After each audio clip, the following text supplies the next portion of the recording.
Hello friends, நிறைய பேர் பார்த்தீங்கன்னா சென்னை டிஸ்ட்ரிக்ட்லேருந்து ரேஷன் ஷாப் எக்ஸாமுக்கு ஒரு பிடிஎஃப் கொடுங்க சொல்லிட்டு என்கிட்ட கேட்டிருந்தீங்க. அதாவது இன்டர்வியூவில் கேட்ட கொஷினில் பற்றி ஒரு பிடிஎஃப் வந்து நம்மகிட்ட இருக்குது. இந்த பிடிஎஃப்பில் பார்த்தீங்கன்னா 100 கேள்விகள் இருக்கும். இந்த 100 கேள்வி மட்டும் நீங்கள் படிச்சிட்டாலே போதும். இன்டர்வியூவில் கேட்குற கேள்விக்கு எல்லாமே பார்த்தீங்கன்னா சுலபமாக பதில் சொல்லிடலாம். ஏன்னா பார்த்தீங்கன்னா போன வருஷம் நவம்பர் மந்த் பார்த்தீங்கன்னா இன்டர்வியூ வந்து ஸ்டார்ட் ஆச்சு. அதை பார்த்து சென்னைக்கு மட்டும் நடக்கல, மற்ற எல்லா டிஸ்ட்ரிக்டும் நடந்துருச்சு. அதனால் பார்த்தீங்கன்னா அந்த கேள்வியில் அந்த கேள்வியில் முதன்மையாக வச்சு தான் பார்த்தீங்கன்னா இந்த பிடிஎஃப் ரெடி பண்ணியிருக்கோம். உங்களுக்கு இந்த பிடிஎஃப் வேணும்னு வச்சிங்கன்னா டிஸ்பிளே இந்த ஸ்க்ரீனில் காமிக்கிற நம்பருக்கு ஹாய் பிடிஎஃப் மெசேஜ் பண்ணுங்கள். இந்த பிடிஎஃபோட விலை பார்த்தீங்கன்னா வெறும் 25 ரூபா மட்டும்தான். 25 ரூபா பே பண்ணிவிட்டு எனக்கு ஸ்க்ரீன்ஷாட் சென்ட் பண்ணிட்டீங்கன்னா வாட்ஸ்அப்பில் நான் இந்த பிடிஎஃப் வந்து உங்களுக்கு கொடுத்துட்றேன்.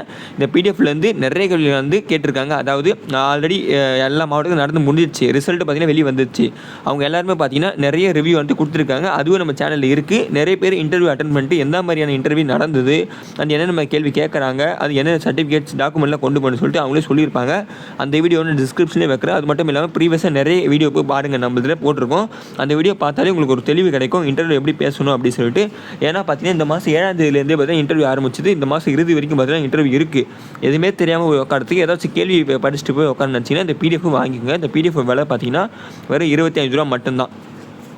சரி, இந்த பிடிஎஃப் வந்து ஒரு சில கேள்வியை பார்த்துடலாம். நீங்கள் முதல்ல இப்போ உள்ள இன்டர்வியூ போயிட்டீங்கனாலே உங்களுக்கு முதல் கேள்வியே உங்களை பற்றி செல்ஃப் இன்ட்ரோடக்ஷன் கேட்பாங்க. அதாவது உங்களை பற்றி நீங்களே அறிமுகப்படுத்துங்க அப்படின்னு சொல்லிட்டு கேட்க வாய்ப்பு இருக்குது. அதான் அதிகபட்சம் அதை கேட்பாங்க.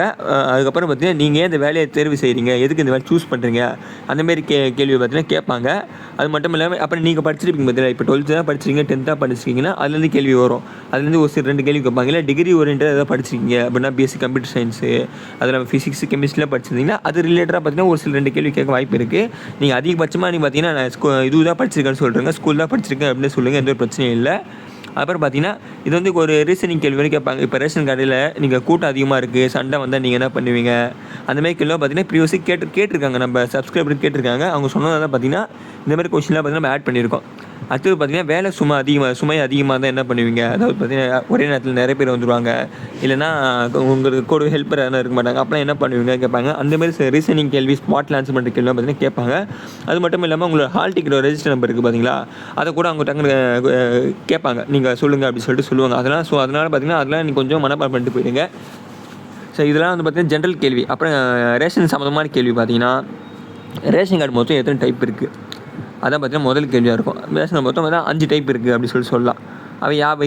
அது என்னென்ன டைப்புன்னு சொல்லிட்டு சொல்லுங்கள் அப்படின்னு சொல்லிட்டு சொல்லியிருப்பாங்க. அதை பார்த்தீங்கன்னா சில பிஹெச்ஹெச் கார்டுன்னு ஒரு கார்டு இருக்கும், பிஹெச்ஹெச் ஏஏஒய்ன்னு சொல்லிட்டு இருக்கும், என்பிஹெச்ஹெச் அந்த கார்டு இருக்கும். அது மட்டும் இல்லாமல் பார்த்தீங்கன்னா ஒரு 5 வேறு டைப்பான கார்டு இருக்குது. அதை பற்றி நீங்கள் எக்ஸ்பிளைன் பண்ணுற மாதிரி இருக்கும். அது கேட்டாங்கன்னா அதை எக்ஸ்பிளைன் பண்ணுங்கள், இல்லைனா வேணாம். அதுக்கப்புறம் அதெல்லாம் பார்த்தீங்கன்னா ரேஷன் நாட்டில் பார்த்தீங்கன்னா இந்த உங்கள் வீட்டில் ரேஷன் வாங்குறீங்கன்னா எவ்வளோ அரிசி வாங்குறீங்க அதெல்லாம் கொஞ்சம் நீங்கள் தெரிஞ்சு வச்சுக்கிறது நல்லது. உங்கள் வீட்டில் எத்தனை பேர் இருக்கீங்க, உங்கள் என்னென்ன அரிசி வாங்குறீங்க, உங்கள் கார்டு என்ன டைப் இருக்குது, அதை பற்றி கொஞ்சம் சொல்லுங்கள் அப்படின்னு சொல்லுவாங்க. அதெல்லாம் வந்து பார்த்துக்கிறது ரொம்ப நல்லது. அப்புறம் ஒரு சில அட்டைக்கு ஒரு சில அரிசி, இந்த அட்டைக்கு இவ்வளோ தான் அரிசி, இவ்வளோ தான் சக்கரை அப்படின்னு சொல்லிட்டு மதிப்பு இருக்குது. அதை பற்றிலாம் தெரிஞ்சு வச்சுக்கிறது நல்லது. இந்த பிடிஎஃப்ல இந்த மாதிரி பார்த்தீங்கன்னா 100 கேள்வி இருக்கும். ரேஷன் சம்மந்தமாக இருக்கும், அது மட்டும் இல்லாமல் ஜென்ரல் சம்மந்தமாக இருக்கும். அப்புறம் கூட்டுறவுத்துறை அமைச்சர் யார், இந்த திட்டங்கள் என்ன திட்டங்கள் இருக்குது, அந்தமாதிரி பார்த்தீங்கன்னா ஒரு 100 கேள்விகள் வந்து இருக்குது. இந்த கேள்வி மட்டும் படித்தாலே போதுமானது. அப்புறம் பார்த்தீங்கன்னா ரேஷன் கடையும் எங்கே உள்ளது அப்படி கேட்பாங்க. தலைமையம் எங்கே உள்ள சென்னையில் தான் இருக்குது. அப்புறம் ரேஷன் கார்டில் பார்த்தீங்கன்னா எத்தனை நம்பர் இருக்குன்னு கேட்பாங்க, 12 நம்பரு. அப்புறம் வந்து ஆதார் அட்டையில் எத்தனை நம்பர் கேட்பாங்க. அது இல்லாமல் நிறைய ஒரு சில கேட்பாங்க. அதில் இப்போ QR கோடெலாம் பார்த்தீங்கன்னா உங்களோட ரேஷன் கார்டு பின்னாடி பார்த்தீங்கன்னா ஒரு QR கோடு இருக்கும். அதை வச்சு ஸ்கேன் பண்ணி எடுப்பாங்க. அதனால் இதெல்லாம் பேசிக்காக தெரிஞ்சுக்கணும்னு சொல்லிட்டு இந்த எல்லாம் கேட்பாங்க. இந்தமாதிரி மொத்தம் 100 கேள்விகள் இருக்குது. பகுதி 5 பகுதிகள் இருக்குது. இது வந்து பார்த்திங்கன்னா அதுதான் 5வது பகுதி. அது பொது அறிவிலேருந்து கொஞ்சம் கேள்வி. அது மட்டும் அமைச்சர்களை பற்றி கொஞ்சம் கேள்வி இருக்கும். இப்போ வந்து பார்த்தீங்கன்னா இந்த டிபெண்ட் பாருங்கள். இப்போ அமைச்சருக்கு பற்றி பொதுவாக எந்தெந்த அமைச்சர் பற்றி தெரிஞ்சுருக்கணும். நீங்கள் ப்ரீவியஸ் இயரில் அதாவது போன வருஷத்தில் எந்த அமைச்சர் இருந்தாங்க, இந்த ஆட்சியில் எந்த அமைச்சர் இருந்தாங்க, அதெல்லாம் தெரிஞ்சுக்கிறது ரொம்ப நல்லது. உங்களுக்கு இந்த பிடிஎஃப் வேணும்னு நினச்சிங்கன்னா ஜஸ்ட் என்னோட நம்பருக்கு ஹாய் பிடிஎஃப் மெசேஜ் பண்ணுங்கள். இந்த பிடிஎஃப் பை பண்ணிங்க.